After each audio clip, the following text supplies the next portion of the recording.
Good morning. It's Lynette from Panacea Ranch. How you doing today? I'm doing pretty good. Let's see. What I wanted to talk about was I wanted to tell you about a little experience that I had. When I was living in southern Utah, I had worked for the newspaper like 3 different times, the local newspaper there. And I really liked working there, and wherever I work, I always feel like I get in with a group, the whole group, and we're like a family. You know, I like how that feels, that we're a family. We get to know each other, and we find commonalities to connect with and everything. But what I want to get to is that I wasn't making very much money.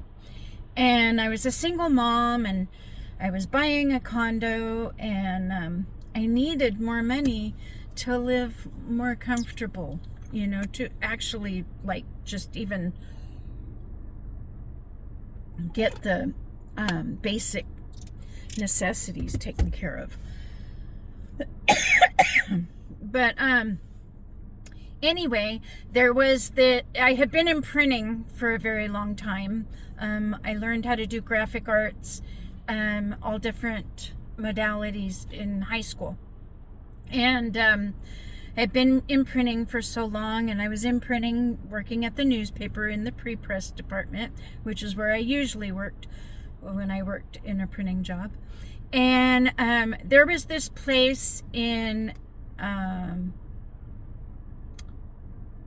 was it Santa Clara? I don't remember, but it was like right next to St. George.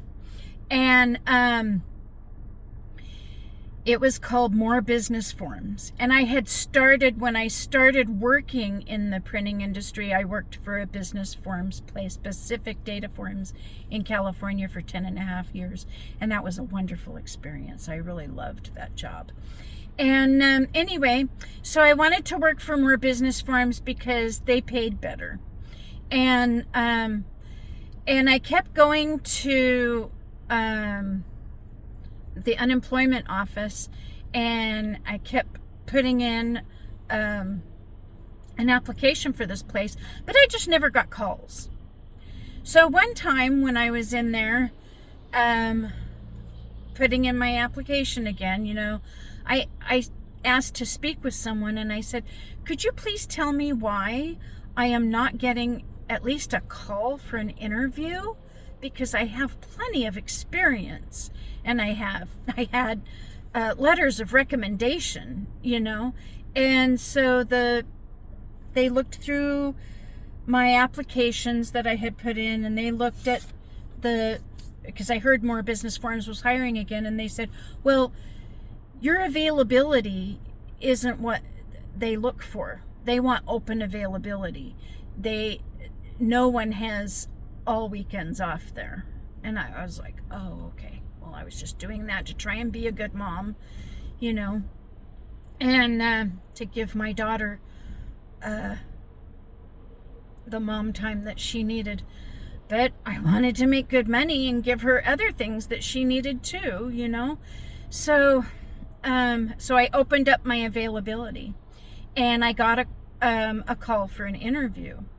Well, I woke up early in the morning, you know, and I got my daughter off to school. And as I'm getting ready, you know, I'm making sure my makeup's right. I was spending hours on my hair and everything. And my mom had given me a motivational cassette that I was listening to. And in the mirror, as I'm getting ready, I'm repeating the things that they asked me to repeat, and I'm, you know, giving this tape almost 100% of my attention, because I have to pay attention to what I'm doing, right? So, but it really did help.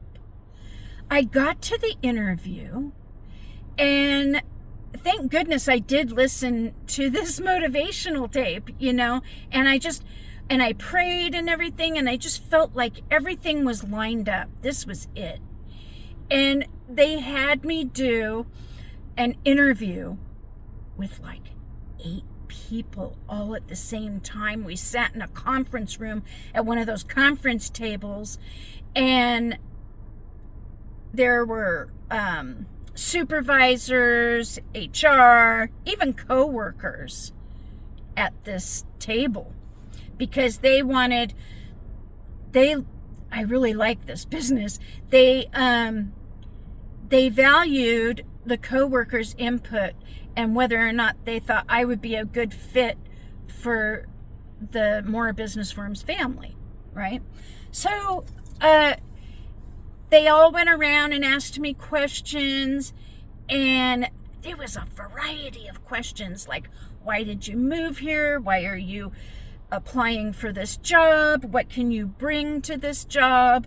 Da-da-da-da-da.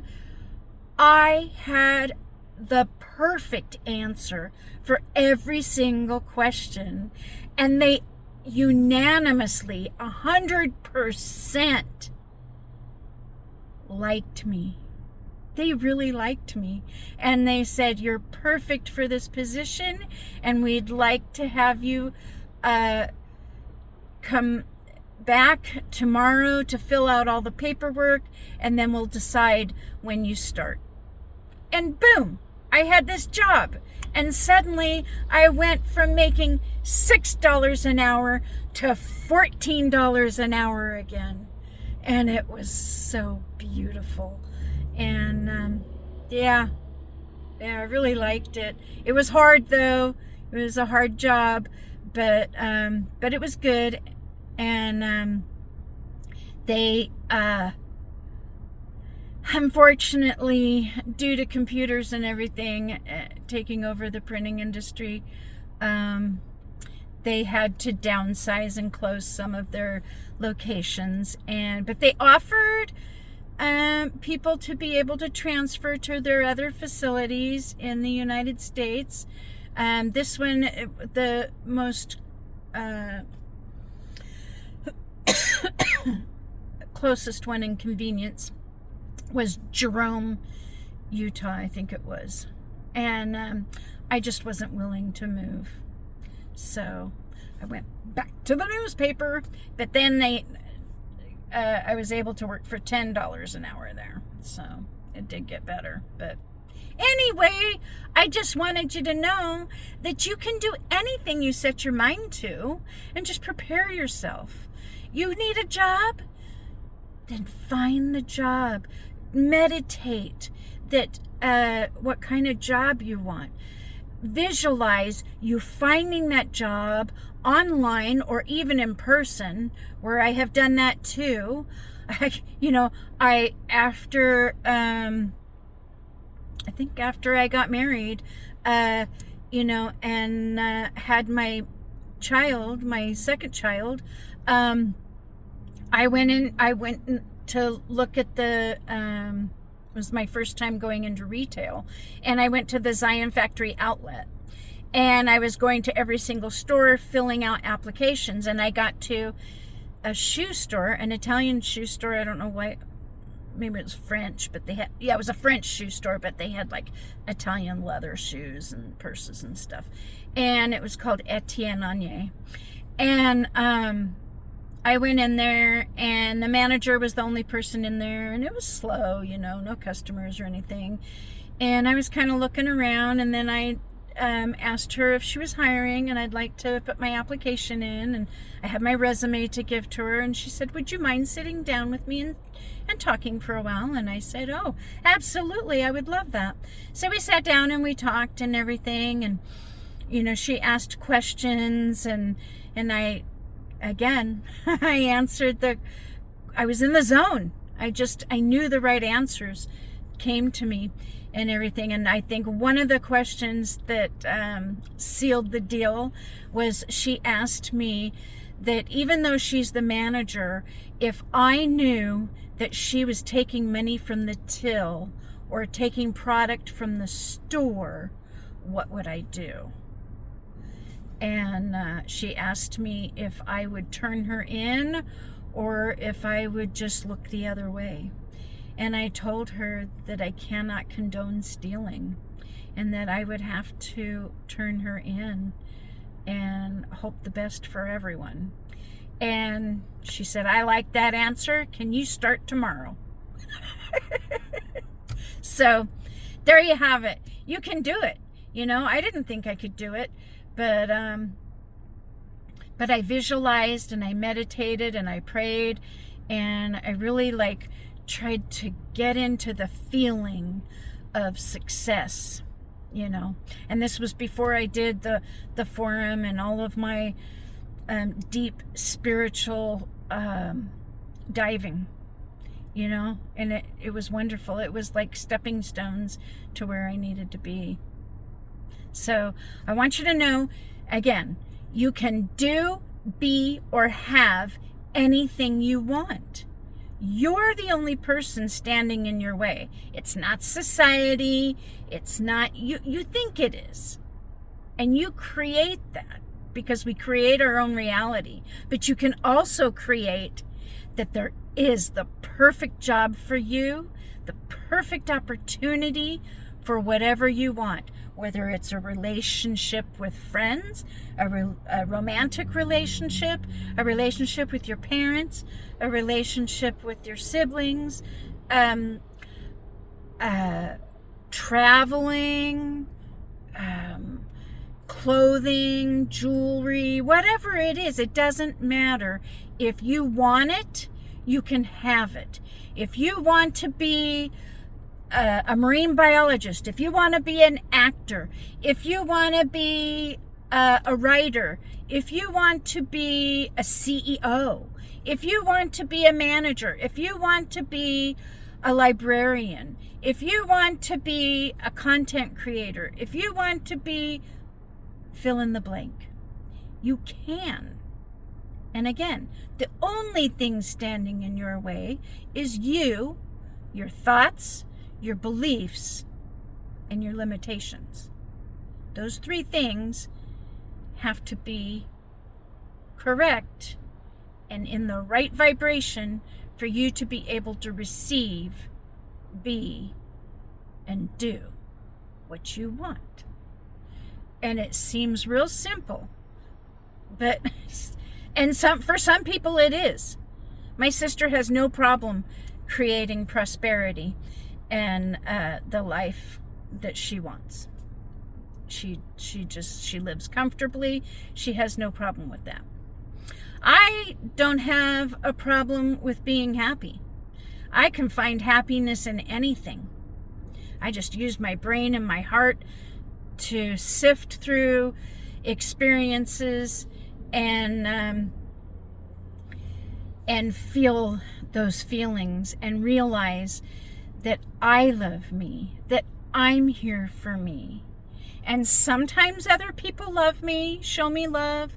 Sometimes other people are there for me, and it does feel good. And sometimes they're not, and I start to listen to my ego about how they don't do this, they don't love me, they don't think about me, da-da-da. And you know what? That's not right. That's not true. It is not true. All I have to do is remind myself of the times where they did succeed in all those things for me. And I'm happy because I know that in the future I will have those experiences again. But when it comes down to it, I create my own reality. I planned subconsciously for these things to happen. And if anything feels out of discord, it's only to show me that I need to shift my vibration, shift my focus, and that I really, all those times that I think someone else isn't loving me or somebody's doing something awful to me, what am I doing to myself? Am I loving myself enough? Am I accepting myself for who I am? Am I forgiving myself for my shortcomings, for my mistakes, for my ego, for letting my temper get the best of me, letting my ego tell me that I'm not worthy? Yeah, I just have to stop, take a few healing, slow breaths to ground myself, imagine myself being rooted in Mother Earth, being surrounded by Source, by everything that is good. And I tell myself, I accept all the good that life has to offer. And I love myself. And I'm at peace with myself. And my ego, it could just go take a nap. It could just go lay down and go to sleep for a while. I got this, you know. And I hope you got this too. I know I was rambling, and I hope that some of this, hopefully all of this, if any of this, made sense to you. I hope that it found you in a good spot. And I love you. Bye.